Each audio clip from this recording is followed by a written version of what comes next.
Ya, sebelumnya saat ini kita sedang berada di Koperasi Pinjam Kredit Union Berat Gracia. Kita saat ini sudah bersama dengan, mohon izin Bapak perkenalkan diri.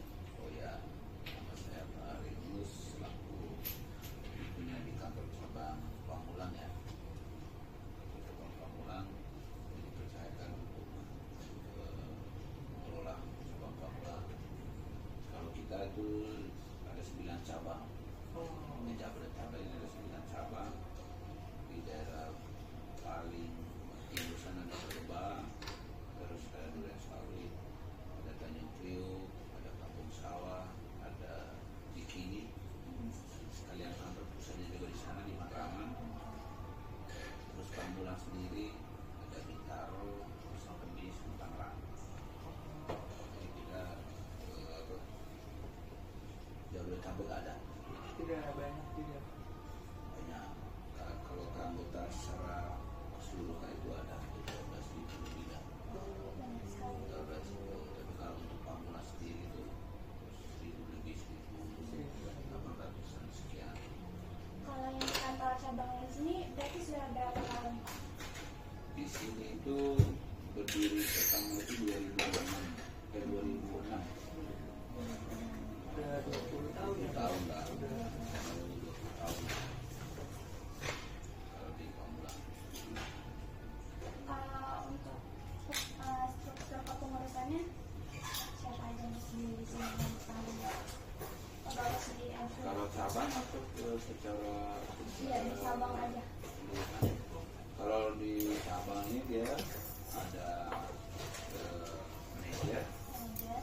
terus kalau ini juga ada staff, ada kasir, ada lady, jadi untuk terima pengaduan, pencairan dan sebagainya. Ada staf tingkat pemberdayaan untuk pemberdayaan anggota pelatihan dan ada staf kasir, administrasi. Tapi kalau koperasi itu sendiri, struktur organisasi itu berbeda dengan lembaga lain. Kalau di kita itu kedudukan tertinggi itu rapat anggota. Iya. Rapat anggota. Jadi segala macam keputusan aturan itu tidak bisa diputuskan satu orang. Semuanya itu diputuskan dalam rapat anggota. Jadi kedudukan yang paling tinggi dalam sebuah lembaga nantinya seperti ini adalah rapat anggota. Dibanding manajer ya Pak. Jadi itu udah paling di bawah.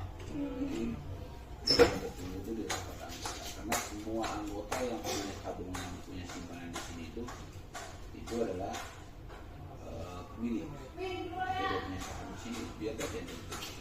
Jadi dia punya hak untuk menentukan segala macam aturan tentang bunga simpanan, bunga pinjaman dan lain-lain itu.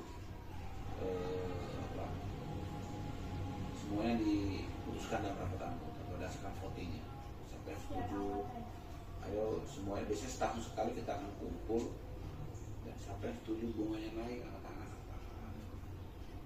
siapa yang setuju bunganya turun kayak gitu. Jadi bunga itu bisa berubah-ubah tergantung kita sepakatnya mau berapa Setiap tergantung anggotanya. ya. Jadi nanti kan ada dampaknya kan akan ke pendapatan atau namanya SAU. Jadi kalau bunganya kita kecilin, berarti SAU-nya nanti kecil sedikit. Tapi kalau bunganya kita naikin, nanti SAU-nya naik. Nanti pembagian SAU kan semua hasil operasi maupun itu kan hasilnya kan dibagi semua di akhir tahun. Setelah itu kumpul lagi, ayo pinjam. Alurnya seperti itu. Berarti ini koperasinya khusus simpan pinjam ya Pak? Khusus simpan enggak. Kalau kita itu kalau koperasi sendiri, koperasi secara umum kan biasanya simpan pinjam. Iya. Ada yang cuma minjem aja, nggak perlu nabung, ada yang simpan pinjam. Tapi kalau kita itu fokus utama kita tuh ke pemberdayaan. Memang sih dia punya case bisnis itu simpan pinjam, tapi kita juga ada yang namanya pemberdayaan. Jadi kalau bedanya kita dengan KUR itu boleh memberikan pinjaman kepada masyarakat atau nasabah yang sudah punya usaha. Kalau belum punya nggak mungkin dapat. memulai usahanya. Iya. Tapi kalau kita menggerakkan masyarakat, khususnya anggota, untuk memulai usaha. Jadi, Pak saya ini mau pengen bikin usaha, mau pengen usaha bakso, tapi saya belum tahu cara bikin baksonya. Kita ngajarin. Oh, ada pelatihannya juga berarti? Ada pelatihan. Makanya pemberdayaan itu bersifatnya pelatihan-pelatihan. Iya. Kita nanti panggil mentor anggota yang sudah punya usaha bakso, yang sudah punya nama, suruh ngajarin anggota lain yang belum memahami, biar dia bisa punya usaha. Mungkin kembali itu terkendala modal kita sudah ada nih, ini modal sudah ada nih, nggak paham kita ngajarin. Berarti nyediain pelatihannya juga ya? Nyediain pelatihan. Jadi yang ketika anggota gabung di sini, yang dia harus punya cuma satu niat, mau usaha apa enggak. Tinggal niat aja, karena ketika dia sudah mulai menjalani usaha itu, kita bantu promosi. Selain bantu promosi, dia bilang, Pak ini saya di usahanya belum terlalu berkembang, lambat, mungkin dia tidak punya spanduk, kita bikinkan spanduknya secara gratis. Pokoknya selama itu dia anggota itu semuanya gratis. Kita buatkan spanduknya. Pak ini saya diminta oleh petugas Satpol PP untuk harus punya izin.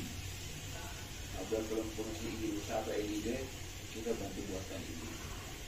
Yang penting yang dia punya itu niat, mau berubah, mau berkembang, mau maju apa enggak.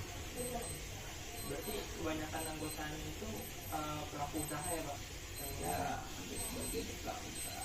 Tapi tidak menutup kemungkinan juga untuk kayak pinjaman lain yang buat untuk biaya pendidikan, untuk kendaraan lebih murah di kita kalau kendaraan ketimbang yang di dealer ya. Terus untuk utama sih 70% itu usaha, tapi tidak menutup kemungkinan untuk pendidikan, bisa rohani atau ziarah, mungkin atau mau umroh juga boleh. Terus untuk keperluan rumah tangga, renovasi rumah dan sebagainya juga ada. Tapi fokus utama kita itu untuk usaha produktif. Jadi biar anggota itu sebelum masuk CEU dia hanya cuma mengandalkan gaji.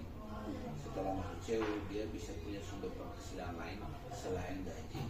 Bukan suruh berhenti kerja ya, tetap bekerja, tapi dia segala berinovasi untuk di suatu tempat dia bekerja dan tempat kerja itu minimal ada usaha yang bisa memberikan.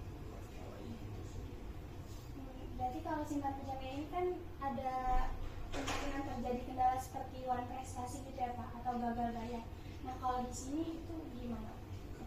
Semua lembaga keuangan mana pun pasti ada. Bank pun sekelas bank pun juga pasti ada gagal bayar dan sebagainya. Tapi kita tuh mengutamakan, mengedepankan namanya kekeluargaan, komunikasi. Kalau bank kan sifatnya administrasi, 3 bulan kamu nggak bayar, surat peringatan 1, peringatan 2, kita juga ada. Tapi sebelum ke situ kita ada komunikasi dulu. Sebelum kita memberikan punishment kepada anggota yang kurang prestasi itu, kita harus gali dulu masalahnya apa. Kan orang gagal banyak macam-macam. Ada yang memang dia kurang ajar, pinjam terus hilang gitu. Itu orang-orang kayak begitu yang kita tindak tegas. Kita akan para lawyer dan lain sebagainya untuk membasmi orang-orang yang seperti itu. Tapi kita kenapa kita harus gali dulu penyebabnya? Itu seperti ada orang sakit, dia gagal bayar itu kena sakit lama, gagal bayar kena usahanya bangkrut, dia gagal bayar kena PHK. Hal-hal seperti itu yang kita, atau keluarga sakit, anak sakit, itu kan buat dia jadi nggak kerja dan sebagainya. Itu kita sebelum menaikkan ke tahap berikutnya, kita harus tahu dulu sumber masalahnya apa.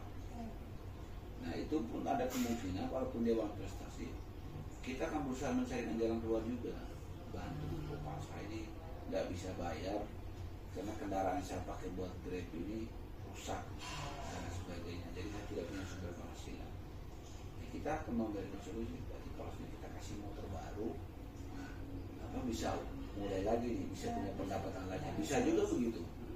Asalkan yang penting yang bersangkutan itu ada komunikasi ke kita. Kalau diam-diam aja kan kita nggak tahu yang terjadi di rumah seperti apa. Tapi kalau ada komunikasi Pak seperti ini, kita masih akan mencarikan jalan keluar seperti apa. sebelum naik ke tahap-tahap berikutnya ya. Seperti ini apa? Surat hukum. Surat Iya. peringatan atau jalur hukum buat anggota yang memang sengaja dan sebagainya. Tapi ada prosesnya, ada tahapannya. Cukup ya. Ya. Ya semoga jawaban saya itu bisa membantu teman-teman bisa menyelesaikan tugasnya. Semoga tugasnya juga lancar, bisa mendapatkan